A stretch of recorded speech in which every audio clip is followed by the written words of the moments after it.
Welcome to Neuro Part 6, Seizure Disorders. The pathophysiology in regards to seizures includes neuronal discharges that are rather haphazard. It's a malfunction in the electrical activity within the brain. As a result, the impulses create an involuntary muscular activity, and it can include a decrease in the level of consciousness. It may not be full, it may only be partial, but there's definitely a lapse. Seizures are fairly common, about 6 per 1,000 children. Many of them are idiopathic, meaning we really have no idea why they have them.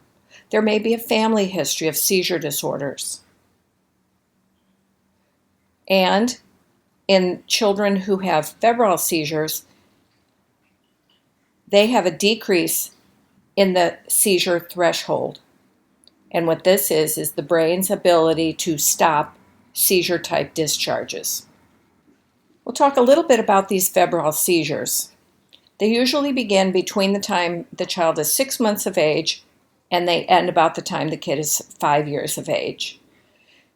Parents will just bring these kids in their arms, screaming bloody murder. There's something wrong with my child, because of course the child is having this unusual activity. They're a little bit dusky and they have an altered level of consciousness. So you need to take the child, get the temperature, and provide a little oxygen if needed, but usually these kids will come out of it and then they'll go back into it. So these febrile seizures, what's interesting about it is there's a rapid rise in the temperature,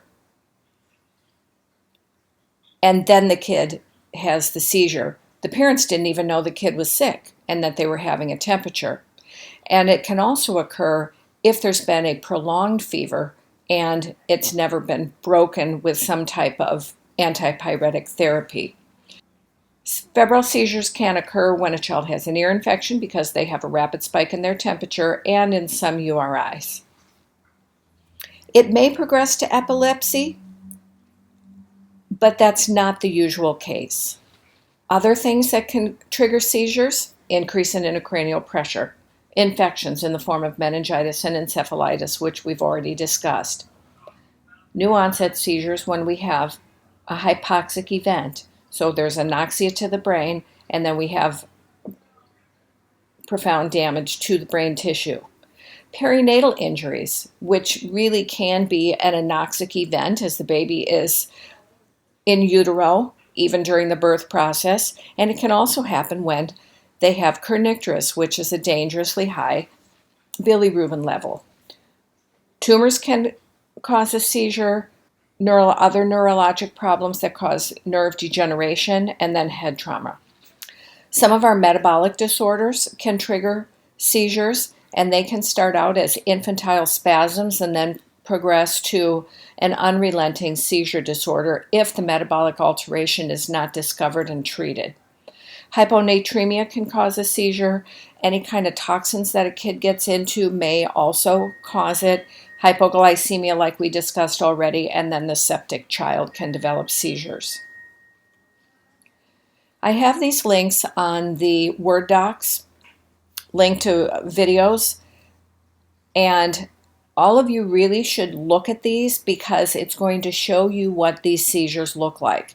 The febrile seizure, I want you to notice the child's color because this kid is dusky. And then the absent seizure, very interesting what this kid does to provoke his seizures. And even more interesting is when he has the seizure and he comes out of it, he has no idea that he had the seizure. So we have a variety of types of seizure. We have our focal seizure, where it's only one part of the brain that's affected. We have simple partial. The child doesn't have the loss of consciousness, but there can be little twitches that affect one part of the body.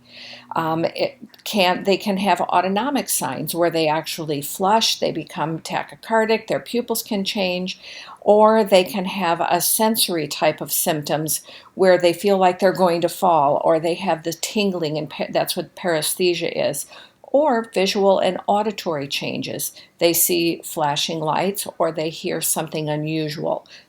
A partial complex seizure has some form of impaired consciousness. There can be a staring episode, and it can be as minor as simple lip smacking or a chewing maneuver. So when you are taking care of a kid who has seizures, you need to be on alert for what is this child's typical behavior, and then all of a sudden when he gets quiet or she gets quiet, is there some part of their body that has a repetitive movement? Because it can be as simple as a hand twitching. Now, the seizures that you're all worried about are going to be your tonic-clonic grand mal seizures, but those aren't the typical ones. We have the absence, very abrupt onset, and it stops abruptly. Myoclonic, where there's just a little bit of jerking of the upper extremities. Tonic-clonic, where it's all of it. They have an aura and they become post-ictal. So aura beforehand, they can kind of sense it's coming. They go through the tonic-clonic jerking activity, then that stops, and then they're just laying there as though they're asleep, and that's the post-ictal stage. And then we have another one that's a very dangerous form, the atonic seizure. And what happens here is the kid is sitting or standing and then abruptly drops to the floor. And you can certainly see where this child is at high risk for injury depending when and how they fall. Can you imagine this happening if they're behind the wheel as a teenager? Or they're participating in sports, doing anything, and they suddenly fall to the floor. This is a picture of what a tonic-clonic seizure would look like. Notice the duskiness in the child's face because while they're doing this activity, they are not taking a full respiratory effort. Status epilepticus is a prolonged seizure, and different sources will tell you a different peak on how long it has to last. So it can be 10 to 20 minutes, and it can also be just recurrent repetitive seizures where the kid never gets back to their baseline. That would also be considered status epilepticus. This is considered a medical emergency because remember, they're having these seizures and they're not expanding their lungs and oxygenating themselves. And this can end up causing further brain damage that's going to be of a permanent nature, and it wasn't caused by the seizure per se.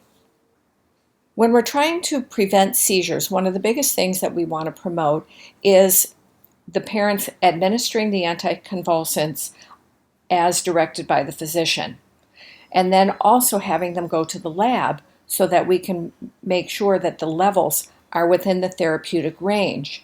And children, this is more important than in adults because children are growing.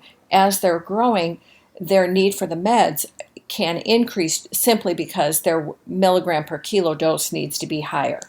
Seizure control can be with one drug, but most of the time it's multiple drugs.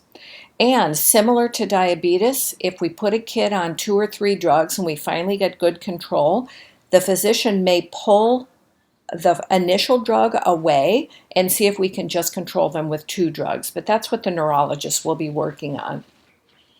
Dosages are adjusted based on the kid's milligram per kilo dose as well as the therapeutic level. So sometimes when you're calculating the dosage, you're going to find this kid is on a much higher than recommended dose.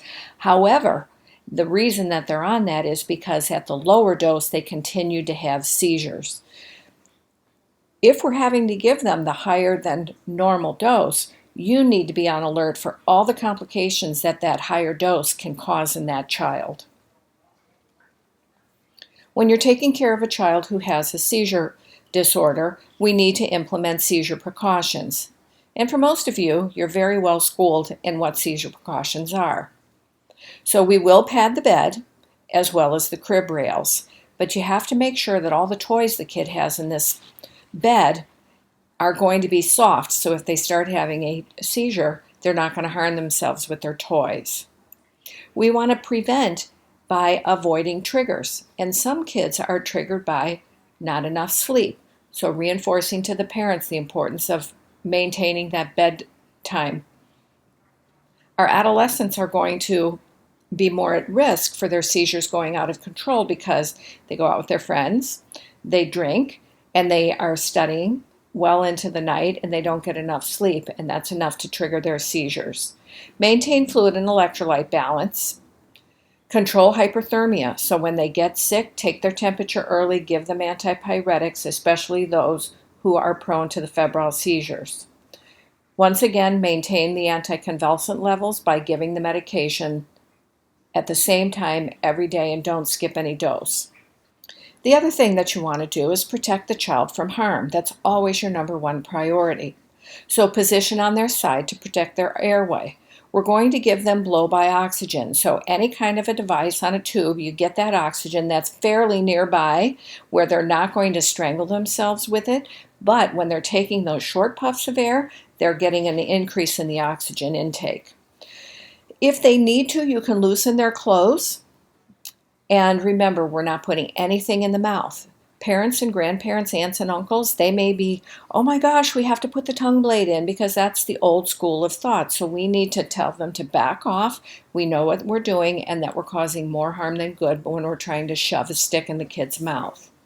Don't forget to call for assistance. And this whole time a kid is having a seizure, you need to keep your eye on the kid and notice the length of the seizure, the type of the seizure, what moved, what didn't move.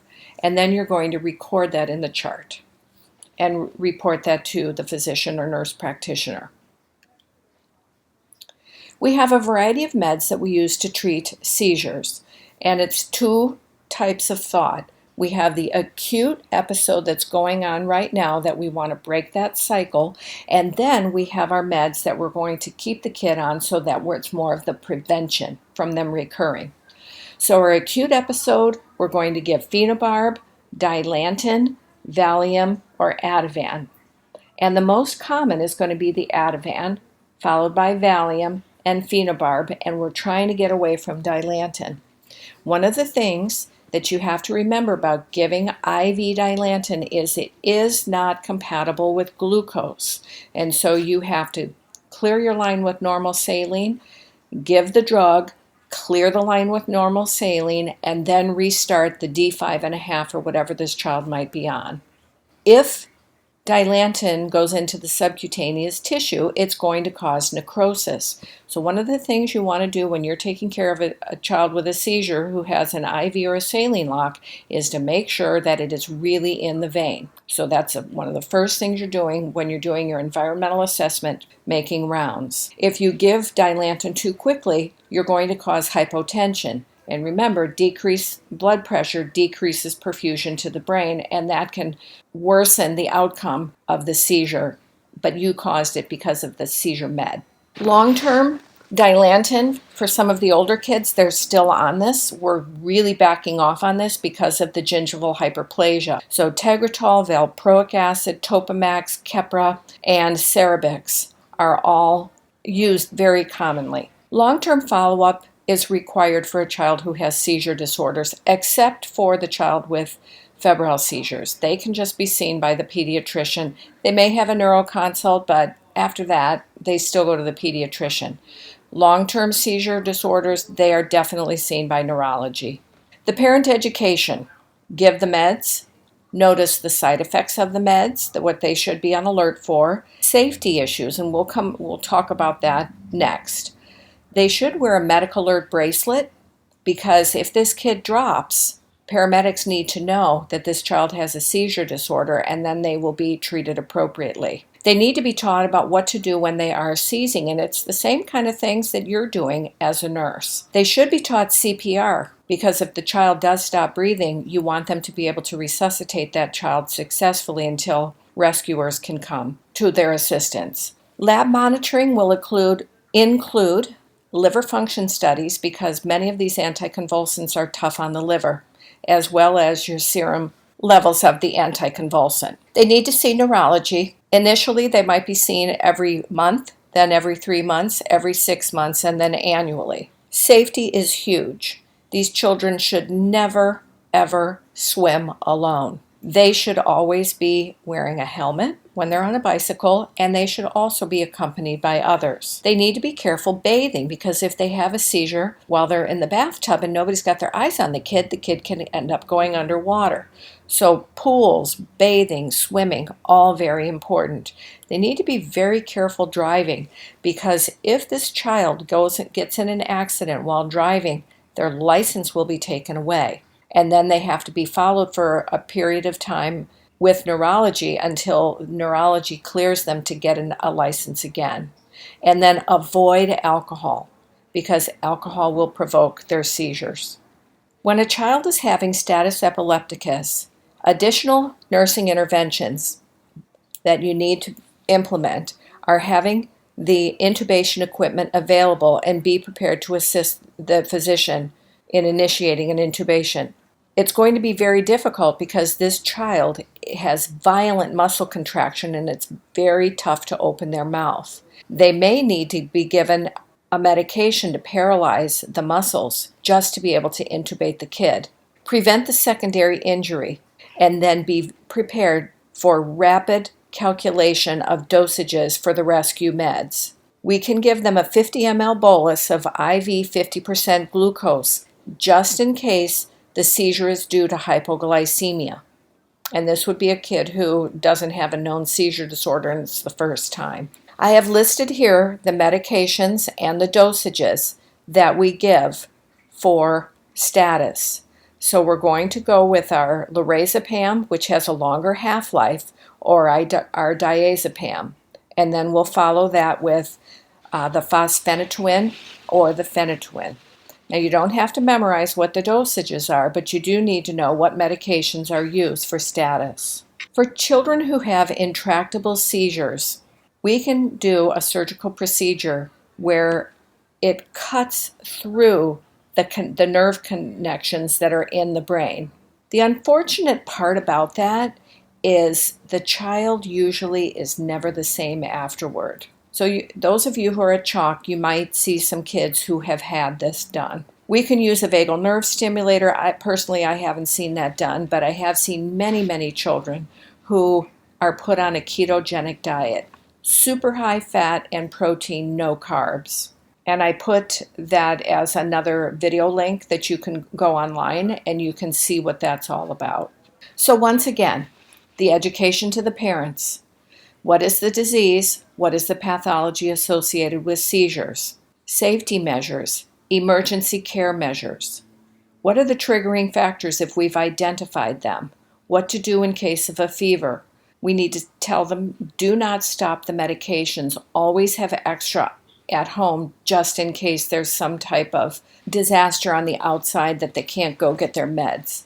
We need to provide support with coping with this disease and the lifestyle changes that are required. Some of the children will need to have protective devices in the form of a helmet that they're going to wear, and they're going to wear it most of the time. They need to be taught about the anticonvulsant meds, that this child absolutely needs to take it, why they need to go to the lab to get the levels drawn, and that if all of a sudden they're noticing a change in the kid's behavior and seizure activity, to contact neurology because dosages might need to be manipulated. If they're giving Dilantin, it's a suspension, so they have to shake it. They need to give it an hour before or 2 hours after meals for the best absorption. There is gingival hyperplasia, so you want to reinforce the importance of good oral hygiene. And then here's the link for the ketogenic diet, what they need to do if their child is prescribed. And this ends seizure disorders.